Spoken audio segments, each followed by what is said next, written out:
Passion Auto Rétro est une présentation de Garantie Track, Hagerty et Spécialité Hypertech.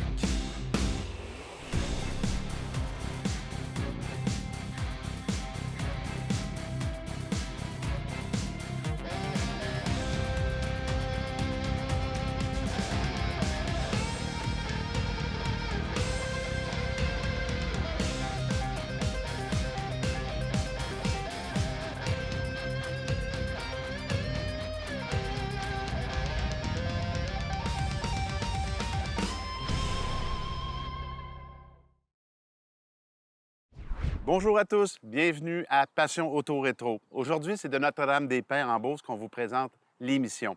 Cette semaine, on s'entretient avec Neil Mathieu qui nous présente sa machine, une Plymouth Barracuda 66. Restez là.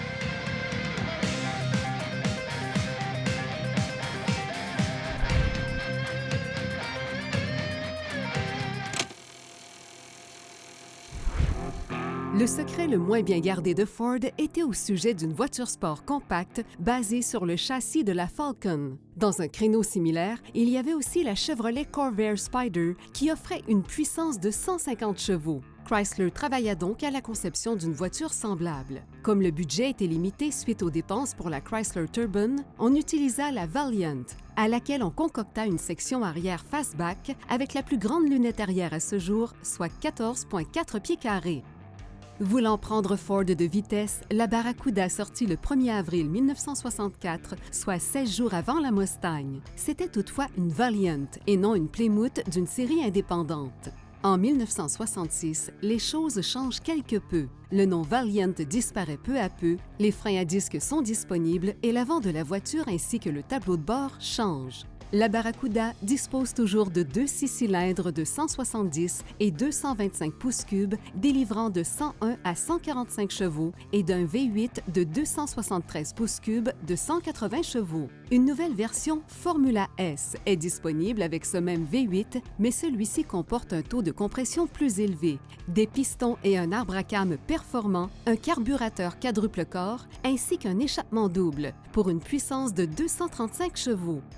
Malheureusement, les ventes n'atteignirent jamais le niveau de la Mustang et seulement 38 000 voitures furent produites en 1966. Le prix de base se situait à 2 556 $. Monsieur Mathieu, vous possédez une Plymouth Barracuda 1966, un petit bijou de voiture, une voiture très recherchée. Elle a eu également une réputation dans le monde des muscle cars. Mais vous, les premiers contacts avec l'automobile, ça a commencé très jeune. Vous êtes né avec un volant dans les mains. Comment ça commence, les premiers contacts? C'est quoi vos premiers souvenirs? Le premier souvenir, c'est avec mon père. Avec mon père, quand j'étais jeune, à l'âge de 2 ans, il m'amenait partout. Partout en automobile. Puis il travaillait dans un garage pour un carrossier, comme mon oncle était carrossier. Mon père travaillait pour lui. Puis, il y avait un Chevrolet pick-up 51. Fait que nous, on était tout le temps là, on était tout le temps au garage. Puis, Vous avez des souvenirs de petit garçon, probablement que vous regardiez votre père travailler avec son frère. Est-ce qu'il vous a fait participer des fois à certains petits travaux pour vous impliquer? J'amenais les outils. Tu sais, Vous impliquez un petit peu? Oui, un petit peu, tout le temps. Ouais. Puis déjà, à 5 ans, vous avez vos premières expériences de conduite. Oui. Ça a été mes premières expériences de conduite. Oui, ça a été sur lui. Quand on allait chez les grands-parents, il me faisait conduire une quinzaine de kilomètres. C'est moi qui tenais le volant. Fait que lui, il s'occupait de l'accélérateur et des freins. Puis vous étiez sur ses genoux? Oui, sur lui. Sur ses genoux. Ah oui. Puis il y a aussi une voiture significative qu'il y a eu. Vous me parliez d'un Oldsmobile 58, si je ne me trompe pas. L'auto que je me souviens le plus de lui, c'était un Oldsmobile 58. Pourquoi je me souviens de ça? C'est parce qu'on mettait l'essence sur l'aile arrière, ou Oui. la lumière arrière du côté du conducteur. Côté gauche. Oui. Oui. Il t'avait un tableau de bord incroyable, cette auto-là. Là. Les designs de ces années-là, on s'entend, 57, 58, chez GM, c'était incroyable. C'était leur 50e en 57. On a vu comme beaucoup de progression sur les modèles. Et ça, c'était le fameux petit phare arrière qui levait, qu'on pouvait mettre l'essence qui vous a comme allumé. Exact. Par la suite, les contacts avec l'automobile ont demeuré avec vous. Vous avez également parti avec un ami un petit commerce que je trouve assez plaisant dans la voiture miniature. Oui. Expliquez-moi un peu l'idée, puis qu'est-ce que vous avez fait? Bien, j'avais, tu sais, à l'adolescence, on a toujours des amis, tout ça. J'avais un ami très proche qui aimait beaucoup les autos comme moi. Puis, on avait décidé d'avoir un petit commerce de voitures à coller, là. Tu sais, on vendait des petits kits cars à coller. Puis, suite à ça, on avait ramassé un petit peu de fonds. Mes parents nous avaient appuyés. On avait acheté une piste de course d'auto électrique miniature. OK. Puis, bien ça nous avait fait découvrir à l'époque l'AC Cobra qui venait de gagner les 24 heures du Mans avec Ferrari puis tout ça. Fait que on a tout le temps resté proche de ça.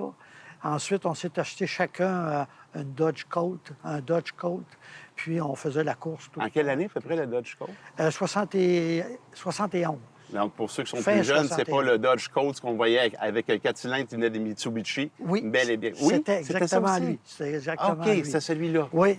Moi, j'avais un 2 portes, puis lui, il avait un 4 portes Station. Ah oui. Monsieur Mathieu, on va faire une petite pause, puis on continue notre histoire tout de suite après. Merci.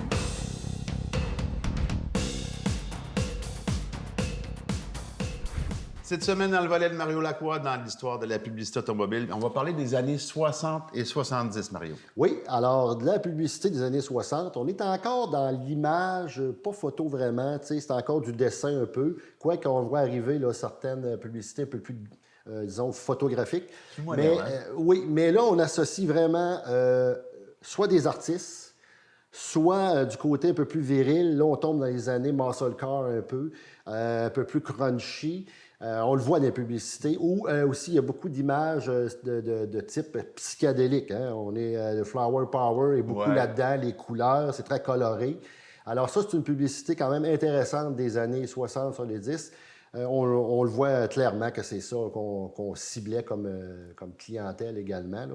Alors après ça, bien, la semaine prochaine, je vais vous amener plus dans les années 80 et 90 où là, ça change totalement. Merci, Mario. Merci. Cette semaine à l'émission, bien, on parle d'enchères automobiles. C'est une première pour nous. C'est un nouveau produit qui existe sur le marché. Bonjour, Frédéric. Bonjour, Eric. Ça va bien? Ça va très bien, toi? Oui. Tu as créé une compagnie qui s'appelle Clutch, Oui. qui sert aux enchères automobiles. Pourrais-tu m'expliquer un petit peu le fonctionnement? Comment ça marche? Tout simplement, si vous désirez vendre un véhicule, vous soumettez votre véhicule sur la plateforme clutch.ca. Nous, on va regarder le véhicule que vous avez soumis. On évalue si ça correspond aux critères de sélection du site et puis on va s'occuper de la mise en enchère, ce qui est de la promotion, la rédaction de la fiche et de faire en sorte que ça soit attrayant pour tout passionné d'automobile qui se recherche un véhicule. Donc, c'est un clé en main du début à la fin. Exactement, oui. Fait que c'est nouveau. C'est un produit qui, vraiment, d'après moi, va avoir de l'intérêt au grand public. D'où vient l'idée, Frédéric? L'idée m'est venue quand je revenais de l'étranger au début de la pandémie, donc j'étais en quarantaine. Et puis, j'adore les Porsche 911. Je me cherchais un plus vieux modèle pour pouvoir peut-être travailler dessus ou bien avoir un projet. Et j'ai remarqué que la majorité de ces modèles d'exception-là se vendaient sur des plateformes d'enchères aux États-Unis, où est-ce qu'il y a beaucoup de barrières pour nous, taux de change, importation, logistique. Et je me suis dit, ça serait le fun d'avoir ça au Québec. Et donc, j'ai décidé de partir cette compagnie-là qui est Clutch. Juste pour la logistique, quelqu'un qui ne connaît pas le milieu, qui doit s'informer, mais on évite beaucoup d'erreurs, justement, en fonctionnant avec de l'expertise, quelqu'un qui connaît ça. Donc, on ne prendra pas de mauvais chemin. Tu vas guider le client du début à la fin. Exactement. Et puis, il n'y aura pas tout le tracas de devoir importer un véhicule. Le véhicule se trouve déjà au Canada. Les véhicules sont exclusivement canadiens. Donc, on n'oublie pas, donc, pour les enchères automobiles, nouveau produit, Clutch. Tu es une expertise qui aide les gens à cheminer justement dans cet objectif-là. Absolument. Merci beaucoup, Frédéric. Merci, Eric. Ce segment vous a été présenté par Clutch, votre plateforme d'enchères canadienne en ligne.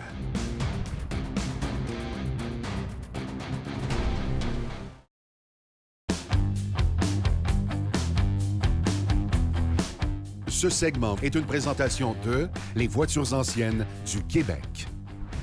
Posséder une voiture ancienne, ça engendre des coûts autres que l'achat de la voiture. Annuellement, il faut prévoir les frais d'assurance, d'entretien minimal, c'est-à-dire les changements d'huile, de pneus et compagnie, les réparations qui sont fréquentes sur une voiture ancienne, évidemment, dues à l'âge, et aussi l'entreposage hivernal qui souvent engendre des coûts. Donc, à considérer dans l'achat d'une voiture antique.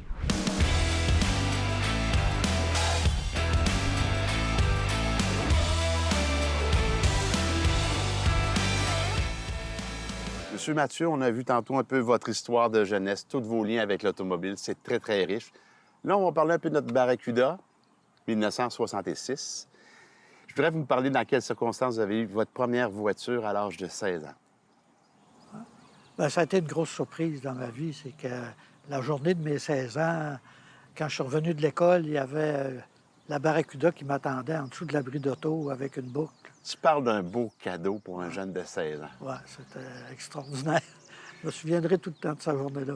Vos parents, j'imagine que les enfants, pour eux, c'était très important. Puis j'imagine que chaque enfant a eu un petit cadeau à un moment donné à 16 ans aussi. À nos 16 ans, on a pas mal eu toute une auto. On était 8 enfants, puis ceux qui aimaient l'auto avaient une auto. Je peux-tu savoir qu'est-ce que le garçon de 16 ans, quand il ouvre la porte du garage, qu'est-ce qu'il ressent quand il voit la voiture? Bien, il était en dessous de l'abri d'auto, là. Je suis arrivé de l'école, puis en arrivant à la maison, j'ai vu ça, là. Tu restes estomaqué, là. Tu comprends pas trop. C'était une surprise. Tu rentres dans la maison, là, puis là, ils t'applaudissent, là, puis... Oh, mon Dieu. Puis là, ils te donnent la clé, puis... Aïe. J'avais eu mon permis de conduire, j'avais commencé mon permis de conduire à 15 ans et demi, le cours de conduite. Oui, pour l'avoir à 16. Pour l'avoir à 16. Et puis, là, mon père, il me dit, tu vas aller essayer ça, hein? Là, est-ce que vous partez seul ou partez avec votre père? Je me souviens pas de ce bout-là. Là. Il y a un bout que j'ai perdu, là. Oui, j'imagine, c'était tellement longtemps, mais Ouais. c'est un beau cadeau de la vie, Ouais, ça. ouais.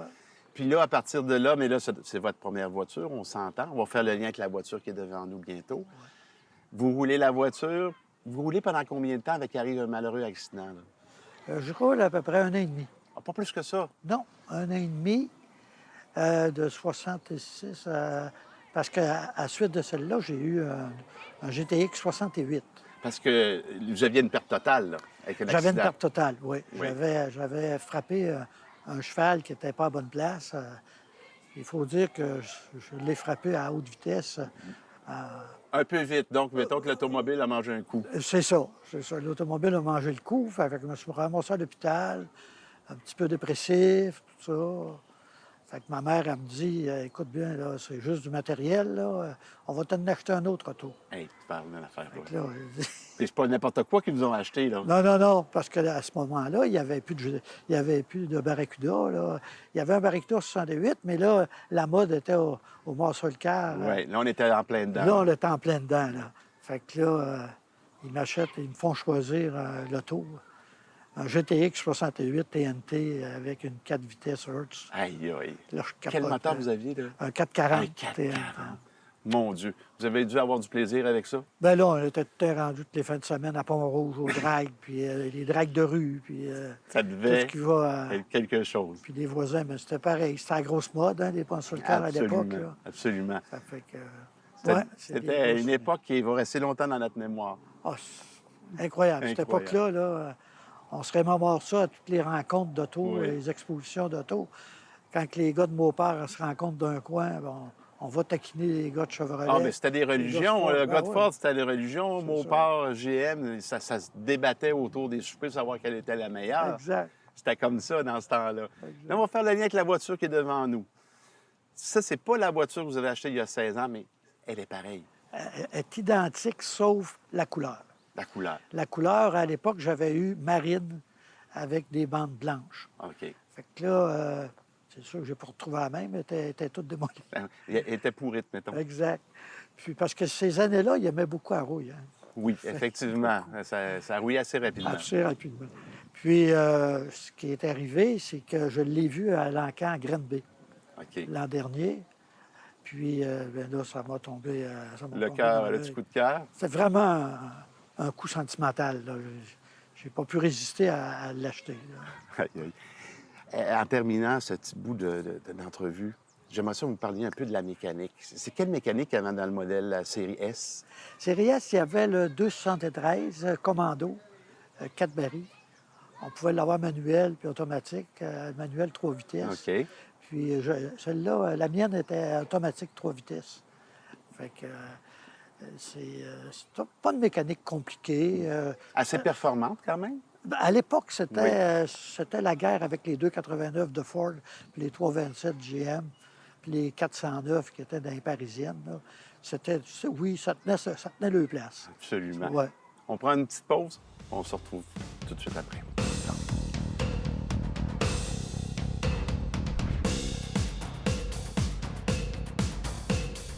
Les conseils du pro est une présentation de Fitzbach Garage, votre atelier mécanique pour voitures anciennes. André, aujourd'hui, pour le Conseil du Pro, on se pose une bonne question. Est-ce que c'est nécessaire ou utile de faire la conversion d'un 6 volts à un 12 volts pour une voiture ancienne? C'est ni nécessaire ni utile. Parce que les voitures en 6 volts ont duré de façon neuve ou manufacturée jusqu'en 1954 pour les dernières, je dirais, pour la très grande majorité des manufacturiers. Il ne faut pas oublier, comme on parlait dans d'autres capsules, que les véhicules, à l'époque, roulaient l'été, l'hiver, en vacances, au travail, ces trucs-là. Bien, les véhicules, jusqu'en 1954, neuves, et au-delà, quand elles étaient usagées, bien, on roulait avec un système 6 volts. L'été, l'hiver, l'automne, le printemps, ils allaient travailler, les gens, ils allaient en vacances, etc. Donc, la réponse, c'est non. Par contre, si la voiture ne va pas bien, là, il faut la réparer correctement. On a ici un modèle qui est sur 6 volts. On va juste vous faire un petit exemple. Et puis, on va vous montrer, quand un 6 volts est en bon état, comment ça démarre. On a un tapageur qui va venir nous aider. On met en route, on arrête, vous allez comprendre que ça va très, très bien aller. Parfait.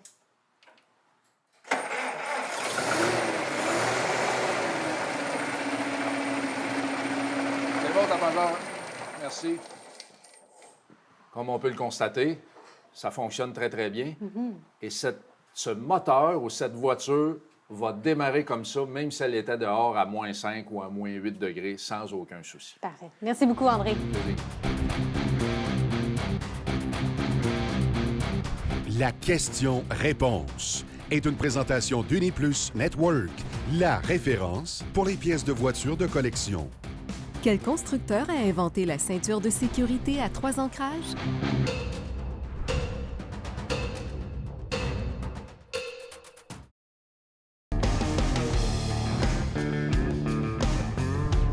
C'est Volvo qui a inventé la ceinture de sécurité à 3 ancrages, avec en tête l'ingénieur en chef Niels Bohlin. La Volvo PV544 devient la première voiture à être équipée de ceintures de sécurité à 3 points. Par souci de sécurité et conscient d'améliorer grandement la sécurité, Volvo a partagé son brevet avec les autres constructeurs automobiles. Peinte d'un vert Highland reconnaissable des décennies plus tard, la Ford Mustang GT Fastback 1968, équipée d'un puissant V8 de 390 pouces cubes et de jantes en alliage American Torque Trust, demeure une des voitures les plus iconiques jamais produites. Faisant partie de la première génération ayant débuté 4 ans plus tôt, la Mustang GT 1968 était notoirement connue comme une voiture rapide. En 1968, Ford proposait une panoplie de motorisation, du 6 cylindres en ligne Turf Power de 200 pouces cubes au V8 de 390 pouces cubes ou 6,4 litres, équipé d'un carburateur à 4 corps développant 325 chevaux. Par surcroît, un V8 gros bloc Cobra Jet de 428 pouces cubes ou 7 litres, d'une puissance conservatrice de 335 chevaux, était également offert en option.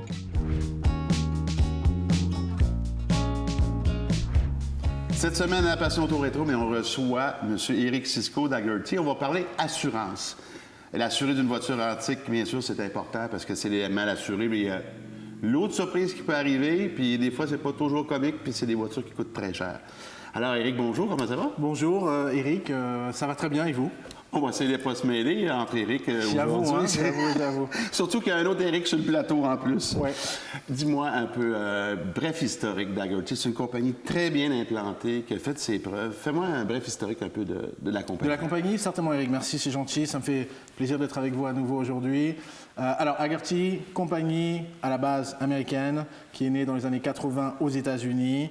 Ça a été fondé par M. Hagerty et sa femme Louise. Et par la suite, ils étaient passionnés, on va dire, à la base de bateaux. Donc, l'origine de la compagnie, c'est de l'assurance de bateau? L'origine de la compagnie, c'est l'assurance de bateau. Beaucoup de gens ne savent pas ça, parce que tout le monde pense que maintenant, c'est juste les autos. Mais bateau, en assurant les bateaux en valeur agréée, ça a marché. Les bateaux en bois, ils ont transféré par la suite sur les autos. Donc je vous dirais années 80 États-Unis, 2009, ça a tellement marché que par la suite ils ont lancé, on va dire, le produit au Canada. Donc 2009, on est arrivé au Canada. Quand même depuis 2009. Depuis 2009, oui. Et aussi en 2018, officiellement, on a ouvert nos produits au Québec. Donc on est enregistré au Québec depuis 2018 pour offrir de l'assurance à tous les Québécois. Si on veut faire affaire au Québec, c'est avec toi, quelque part, qu'on fait affaire. Donc, on peut communiquer avec toi pour avoir de l'information. Mais vous êtes aussi associé à Leclerc Assurance. Exactement. Alors, Leclerc Assurance est notre partenaire, on va dire, officiel au Québec. Ils ont une liste, on va dire, de courtiers en dessous d'eux, de compagnies qui peuvent, on va dire, avoir accès à notre système, à notre outil, on va dire, pour pouvoir assurer ces véhicules-là. Alors, en effet, Leclerc est notre partenaire et ça fonctionne très bien. Ce sont des professionnels passionnés de véhicules classiques et exotiques comme moi. Alors, vous pouvez bien évidemment me joindre moi et ça va me faire plaisir, au contraire, de vous aider par la suite. Email, courriel, téléphone. Et sachez qu'au final, à la fin, je vais transférer, on va dire, votre dossier chez nos partenaires Leclerc. Donc, la compagnie très bien établie. On est des gens au Québec pour nous servir. Exactement. Donc, toi et Leclerc qui est bien implanté. Donc, on a une chimie ici qui fait qu'on se rapproche des gens du Québec qui possèdent une voiture antique. Bien sûr, tout à fait. La finalité, Eric, si vous voulez, c'est bien évidemment d'avoir ce qu'on appelle en anglais un global reach, mais local touch, comme on dit, une touche locale. Et c'est pour ça qu'on est à travers, on va dire, le Québec, à travers le Canada, en Angleterre, aux États-Unis, en Allemagne, et ça ne fait que grandir. Donc oui, ne vous inquiétez pas, au Québec, vous pouvez m'appeler et ça me fait plaisir de vous aider. C'est un gros plus d'être près de son marché, de sa clientèle. Je trouve que c'est un avantage important. Merci, Eric. Merci à vous. Ce segment vous a été présenté par Hagerty, assurance de voitures classiques.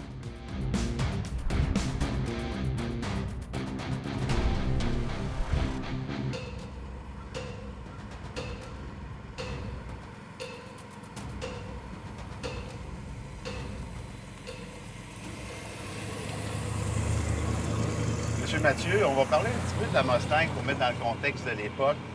Il y a 16 jours de différence entre le lancement de la Mustang et le lancement de la Barracuda. C'est Chrysler qui est en avant de 16 jours. Mais, par contre, la Mustang était empruntée de la Falcon, mais ils l'ont travaillé pour faire vraiment une voiture différente côté de là. Alors que Chrysler a pris ses voitures, dont le Dodge Dart, qui est la plateforme A, et a dessiné une voiture qui était trop semblable à la voiture courante. Fait que la clientèle s'est vraiment intéressée à la Mustang parce qu'elle était distinctive. Puis, historiquement, les gens écrivent que la voiture de Ford a eu beaucoup plus de succès à cause du design principalement. Puis, au niveau des ventes aussi, ça s'était vraiment... ça a apparu au niveau des ventes. On parle d'environ 600 000 voitures du côté de la Mustang, puis on est dans les 60 000 du côté du Barracuda. Fait que c'est vraiment là la différence. Il y en a une bonne. On peut parler un peu du lancement aussi de la Mustang qui était grandiose. Hein? Oui. Puis la voiture, je sais qu'elle avait vraiment attiré l'intérêt lorsqu'elle avait été présentée, mais la Mustang a vraiment damé le pion. En terminant, j'aimerais ça que vous parliez de votre projet. Vous avez assemblé un véhicule de rêve qui s'appelle Shelby. Oui. Une réplique. Parlez-moi de ça un petit peu en terminant. Ben, j'ai assemblé une AC Cobra, que c'est un kit car qui venait de Factory 5 en 2011 avec des amis, Benoît Vachon, Marco Poirier, mon fils et quelques amis qui étaient excellents mécaniciens. Ça, c'est un beau trip. Ça a dû être une belle expérience. C'était mon rêve de mes 15 ans. Je l'ai assemblé à mes 60 ans. Vous l'avez fait? On l'a fait de A à Z. Et il livre ça dans un conteneur avec toutes les pièces numérotées, les boîtes. Ça a été une expérience extraordinaire à vie. Ça doit être un projet de vie. Ah, ça a été extraordinaire. Je l'ai gardé plus de 12 ans. Je l'ai vendu pour passer à un autre projet. Ça a été vraiment agréable. Super expérience. Une expérience de vie qu'on se souvient toute notre vie dans ce moment-là. Absolument, absolument. Et j'ai remarqué aussi que vous avez l'air climatisé, mais un air climatisé qui est différent des autres voitures. Puis je trouve ça original. Honnêtement, là, des airs climatisés de même, on ne l'a pas vu souvent. Je trouve ça cute. Bien, j'ai pris l'idée. sur Facebook. J'ai trouvé ça original. Fait que faire rire les gens dans les expositions d'auto, je trouvais que c'était amusant. Ça fait sourire, je peux vous ça le garantir. Fait sourire. Quand je l'ai vu, j'ai souri sur le champ. Mais écoutez, je voudrais vous remercier pour cette belle rencontre. C'était vraiment intéressant, votre histoire. Merci beaucoup. Merci, Éric. Ça a été un plaisir. Merci.